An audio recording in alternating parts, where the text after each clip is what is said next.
Bien le bonjour et bienvenue sur la chaîne J&J. Dans la vie, il nous arrive tous de vivre des journées qu'on pourrait qualifier de merde. De merde, voilà, tout va mal du début à la fin. Du premier pas sorti du lit jusqu'au dernier à rentrer du lit. Si vous avez la chance de rentrer dans un lit à la fin de cette journée. Ce concept n'est pas de nouveau, d'ailleurs Mastu le fait très bien et j'adore ses vidéos où il parle un peu de ses galères et de ce qui lui arrive de mal dans la vie. Ce qui est d'ailleurs un peu bizarre d'aimer que les gens racontent qu'il leur arrive des merdes. Mais bref, il s'avère que l'idée principale de cette vidéo c'est d'abord de vous divertir en vous montrant que tout le monde vit des journées de merde. Et en plus, parfois c'est rigolo d'un point de vue extérieur de voir ça. Et en plus ça permet d'extérioriser cette journée. C'est-à-dire que moi en l'écrivant, ça m'a fait quand même un sacré bien de pouvoir extérioriser tout ce qui m'était arrivé dans cette journée et dire c'est bon, c'est fini, voilà. Bon, déjà on commence la journée avec une bonne migraine sa mère. Voilà, pour tous ceux qui ont eu une migraine, vous savez, quand vous vous réveillez le matin et que vous avez déjà mal à la tête, ça va être long. Déjà, ça pose les bases, mais bon, il y a un rapport à finir, il y a des réunions dans la journée, voilà, il y a du télétravail, etc. Donc, il faut se motiver, on commence. Bon, j'ai gerbé pendant la réunion, mais au moins ça m'a appris à quoi servait le bouton mute. Ouais, je suis tout à fait d'accord avec toi, mais tu pourrais peut-être repréciser un petit peu. Ouais, tout à fait. Non, je suis tout à fait d'accord avec toi. Je pense que on devrait replanifier ça. T'as peut-être une date de prévu? Oh, ça merde la pute.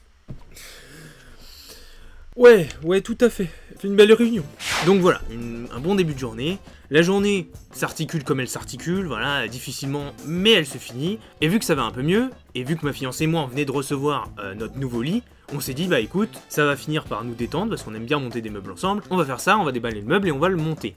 Et c'était une sacrée décision de merde. Voilà, je tiens à vous le dire. Parce que toute la suite des événements repose sur cette décision de se dire tiens, ça serait une bonne idée de monter le lit maintenant. Bon, je sais pas si vous avez déjà monté des lits, et ça peut vous paraître surprenant, mais pour monter un lit, il faut d'abord démonter le premier. Eh bien tenez-vous bien, le démontage de ce premier lit se situe sur l'échelle de la galère qui va de remplir notre petit bonus de fin de description que personne ne lit jamais, jusqu'à trouver une vidéo de Thibaut InShape où il ne porte pas sa marque.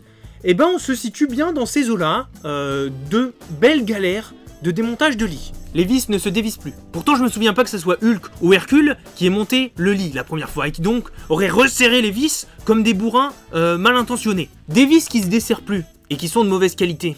Et quand t'essayes de les desserrer, elles se pètent en plus de ça. Et donc il n'y a plus le petit trait pour mettre le tournevis dans les vis. Donc en plus de pas réussir à les desserrer, elles se pètent complètement, ce qui empêche la possibilité de les desserrer. Ce qui était déjà une chose difficile. Et puis le sommier, qui lui aussi est de mauvaise facture, commence à complètement s'éclater, les lattes volent dans tous les sens. Je finis par le soulever pour essayer de sauver les meubles, et il me tombe littéralement sur la tronche, ce qui fait que je suis complètement assommé par un sommier en métal qui pèse son poids quand même, hein, voilà. Je suis pas une chochotte, mais bon, quand tu te prends un cadran en métal dans la gueule, ça fait un peu mal. Et c'est comme ça que tu arrives à un démontage qui aurait dû durer un quart d'heure à tout péter, à un démontage qui dure 2h30. On se calme. Le lit est démonté. Belle chose. Ah oui, et je vous ai pas dit comment j'ai réussi à le démonter, parce que du coup les vis s'enlevaient vraiment pas, hein. Et à un moment j'ai un peu pété un boulon et j'ai décidé d'arracher le lit voilà, à main nue, c'est-à-dire que je l'ai soulevé et on l'a tapé dessus jusqu'à ce que ça se pète dans tous les sens et jusqu'à ce qu'on ait les 4 morceaux bien séparés. Comme quoi, des fois, l'énervement, ça peut résoudre des problèmes. C'était le petit aparté. Énervement, des fois, c'est bien. Bon, donc l'étape difficile de démontage du matelas est passée. Donc on passe au montage de l'autre matelas. Faut savoir qu'avec ma fiancée, on monte des meubles régulièrement. Et surtout qu'en ce moment, on est en train de refaire notre chambre. Du coup, on a monté beaucoup de meubles. Et on aime ça. Et en plus, on est rapide. Et on s'amuse vraiment beaucoup. Parce que finalement monter des meubles c'est un peu comme faire des Lego en vrai, et vous l'avez vu dans plusieurs vidéos, moi j'adore faire des Lego. Donc on ouvre le carton, tout content en se disant, voilà ça va rattraper le début catastrophique. Et déjà on voit pas le sommier. Vous saviez vous qu'on pouvait acheter des encadrements de lit sans le sommier? Parce que moi du haut de mes 24 ans, ça m'était jamais arrivé. Et donc là j'ai découvert que, oui en effet, dans les petits critères d'Ikea il y a marqué sommier non fourni. Et là vous vous dites, c'est pas grave, récupère le précédent sommier. Et tous ceux qui disent ça ont oublié que je viens de dire, il s'est éclaté en deux, le sommier. Mais attention, il n'y a pas que ça. Dans notre lit, il devait y avoir 4 tiroirs sur les côtés, 2 de chaque côté, pour qu'on puisse ranger des affaires, comme des couettes en plus pour l'hiver, des sextoys intéressants pour diverses activités. C'est gênant, ce que je raconte, c'est gênant, ça sera coupé au montage. Ou peut-être pas d'ailleurs. Mais là, on voit que 2 placards. Alors on commence un peu à s'énerver, et là je commence à dire, non mais là c'est pas possible, hein, déjà qu'il n'y a pas de sommier, je vais les appeler, je vais les défoncer, et juste avant que je finisse de m'énerver, il y a ma copine qui dit, ah oui mais en fait dans les petits caractères il y a marqué que le modèle avec 4 placards, bah c'était pas lui. Et si on veut les acheter en plus, c'est 100 €. Et le sommier, 100 € aussi, ce qui fait 200 € de surtaxe finalement. Alors que le modèle avec le sommier et les 2 tiroirs en plus, coûtait 100 € de plus. Donc si on met 200 € et 100 € là, on voit bien qu'il y a une différence qui est quand même pas rien pour un alternant et une étudiante. Donc au final, pour 100 € de plus, on aurait eu 4 tiroirs, un sommier et beaucoup moins de stress et d'énervement. On s'est dit, bon c'est pas grave, on a 2 placards, on achètera les autres placards plus tard dans l'année, parce qu'on avait les sous que pour repayer un seul des 2 éléments. Donc soit les 2 placards, soit le sommier. Il paraît assez évident que dormir dans des placards, c'est un peu moins confortable que dormir sur un sommier, ce qui fait qu'on décide d'acheter le sommier. Et donc on regarde sur le site Ikea la disponibilité de ce sommier. Il est disponible à Avignon. On n'habite pas à Avignon. On habite à 6 heures d'Avignon.